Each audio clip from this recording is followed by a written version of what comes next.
Fala galera, aqui é o Paulo Aragão falando, sejam todos bem-vindos ao Giro Bitcoin, esse podcast diário que vai te informar no menor tempo possível sobre as últimas notícias que agitaram o mercado cripto mundial.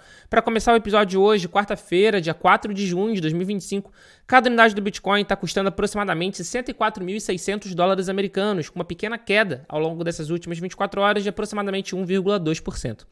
Queda essa que tem sido vista pelas principais criptomoedas do mercado. O Ether, por exemplo, segundo o maior criptoativo, também está em queda ao longo desse último dia, uma queda um pouco menor, é verdade, mas também em queda, com cada unidade em 2.600 dólares nesse instante, com uma queda de 0,6%. A gente vê a Solana caindo mais de 3%, Dogecoin caindo mais de 2%, Cardano caindo meio%, a Hyperliquid, que tinha disparado bastante no dia de ontem, caindo quase 4% ao longo do dia de hoje, a Chainlink caindo mais de 1,5%.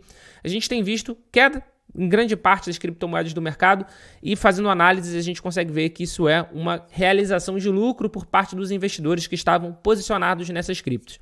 De qualquer forma, a gente também vê ao longo dessas últimas 24 horas uma posição recorde de stablecoins depositado nas exchanges. Isso pode querer simbolizar uma preparação para um próximo momento de alta, para uma próxima pernada de alta. Tanto é que se a gente olhar nesse momento a expectativa do mercado, a gente vai ver que ele ainda está numa expectativa neutra, mas ele está neutro, rumando para o positivo. As condições macroeconômicas deram uma melhorada, os Estados Unidos enviaram cartas para vários países ao redor do mundo, pedindo para eles enviarem as melhores ofertas, porque eles querem fazer essa negociação antes daquele prazo de 90 dias acabar. Então, as condições macroeconômicas melhoraram, o cripto deu uma esticada, investidores estão realizando lucro, cripto deu uma caída, mas aparentemente agora as pessoas estão se posicionando para voltarem a comprar. E quem voltou a comprar foi o investidor tradicional no mercado americano ontem de ETF. No dia de ontem, dia 3 de junho, se a gente olhar os ETFs do mercado americano, especialmente os ETFs de Bitcoin Spot, a gente vai ver que teve um inflow. No dia de ontem, esses produtos tiveram um inflow de 3.714 unidades de BTC. E quem liderou? Não foi o da BlackRock. O da BlackRock teve uma entrada também, rompendo aquela sequência de 2 dias negativo que a gente já tinha. Teve uma entrada de 550 BTC no ETF da BlackRock, mas quem liderou no dia de ontem foi o da ARK21 Share, com uma entrada com inflow de 1.317 BTC, seguido de muito perto pelo da Fidelity, que é o segundo maior ETF do mercado, com um inflow de 1.297 BTC. Simbólico, uma entrada robusta de mais de 3.700 unidades de Bitcoin e que serviu para quebrar essa sequência de 3 dias negativos, de 3 dias de outflow que a gente já estava tendo de forma consecutiva no ETF de Bitcoin Spot. Já no ETF de Ether Spot, a gente continuou com a sequência positiva e um dia muito forte. Foram 42.010 unidades de ETH compradas pelos ETFs, o que em dólar americano superou os 109 milhões de dólares. É a primeira entrada que supera os 100 milhões de dólares desde o dia 22 de maio. Vale ressaltar que do dia 22 de maio para cá, a gente só tem tido inflow. A gente está realmente com uma sequência bastante positiva no ETF de Ether Spot, o que, sem sombra de dúvida, tem ajudado na recuperação do preço do segundo maior criptoativo do mercado.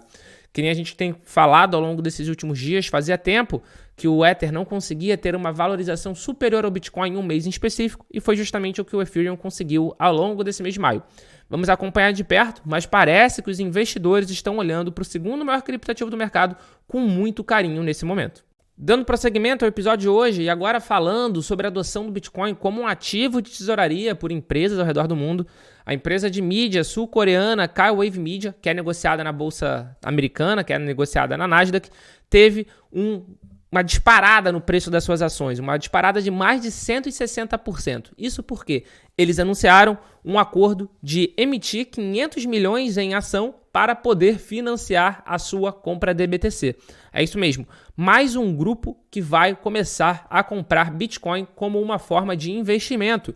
Inclusive, eles já estão querendo se chamar de Metaplanet sul-coreana. Se a gente tem já a Metaplanet, que é a Strategy asiática, agora a gente vai ter a Metaplanet coreana. Vale ressaltar que a Metaplanet, que é a empresa japonesa, teve uma verdadeira recuperação no preço das suas ações ao longo de 2024 e agora continua também em 2025, após iniciarem a adoção do BTC como um ativo de tesouraria. Vale ressaltar que ao longo dessa semana a Metaplanet anunciou uma nova compra. Eles estão nesse instante com 8.888 unidades de BTC, já se aproximando inclusive da quantidade de Bitcoin de reserva da Coinbase, uma das maiores exchanges do mundo, e agora mais uma empresa asiática quer seguir esse exemplo. No caso agora a Kwave Media vai comprar pelo menos inicialmente 500 milhões em Bitcoin. E ainda falando sobre essa questão de comprar Bitcoin, investir em Bitcoin, no dia de hoje, a Sandler Scientific comprou mais 20 milhões de dólares em BTC. Com isso, agora eles possuem 4.449 BTC em tesouraria. Aqui eles estão figurando um pouco abaixo da GameStop, por exemplo, que comprou de uma única vez 4.710, mas eles já estão em cima de diversas outras empresas que são especificamente do mercado cripto, como, por exemplo, o The Blockchain Group, uma empresa francesa que recentemente também anunciou uma nova aquisição de Bitcoin. Então a gente tem visto aí uma verdadeira corrida laranja, uma verdadeira corrida por Bitcoin, não apenas de empresas e não apenas de indivíduos, mas também de países, cidades e estados. Inclusive, nos Estados Unidos, a gente já tem atualmente 2 estados que tiveram a aprovação por parte do governador, né, de algum projeto de lei que versa sobre a reserva estratégica de Bitcoin, que são New Hampshire e o Arizona. Do Arizona é um projeto de lei fraco, na minha opinião, porque a governadora vetou o projeto de lei mais robusto, mas a gente tem alguns outros em tramitação que são bastante significativos para o mercado. Dentre eles, a gente pode ressaltar o do Texas, que muito provavelmente vai ser o próximo a ser sancionado pelo governador. E para fechar o episódio de hoje, uma notícia rápida sobre o projeto de cripto da família Trump. O projeto de cripto, né, o World Liberty Financial, distribuiu a stablecoin USD1, que é uma stablecoin naturalmente lastreada em USD, em dólar americano, a participante da venda do token WLFI. Foram distribuídos 47 tokens USD1, ou seja, foram dados $47 para cada endereço que detinha esse token, para cada endereço que detinha WLFI.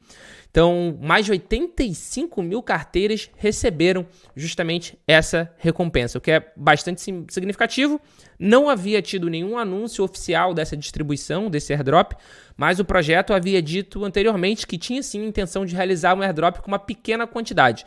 Então, foi um teste, digamos assim, da funcionalidade de airdrop, foi o primeiro caso de uso real de airdrop para esse token e acaba funcionando aí como um pequeno cheque de estímulo para todos os detentores do token WLFI. Então, $47 aí distribuídos para cada pessoa que tinha o token na carteira. Simbólico, especialmente por ser o projeto de cripto da família do presidente dos Estados Unidos, do presidente Donald Trump. Esse foi o Giro Bitcoin de hoje. Se você chegou até agora aqui no episódio, meu muito obrigado. Tá vendo a gente pelo YouTube? Deixa o seu like, se inscreve no canal, que isso ajuda muito a continuidade do nosso projeto. Assim como, se você está escutando a gente pelo Spotify, Deezer, Amazon Music, Apple Podcasts, passa a seguir a gente por aqui também. Dá 5 estrelinhas pro podcast, que isso faz com que ele seja cada vez mais entregue para mais pessoas. Muito obrigado pela sua companhia e a gente já tem um encontro marcado aqui no nosso episódio de amanhã. Valeu!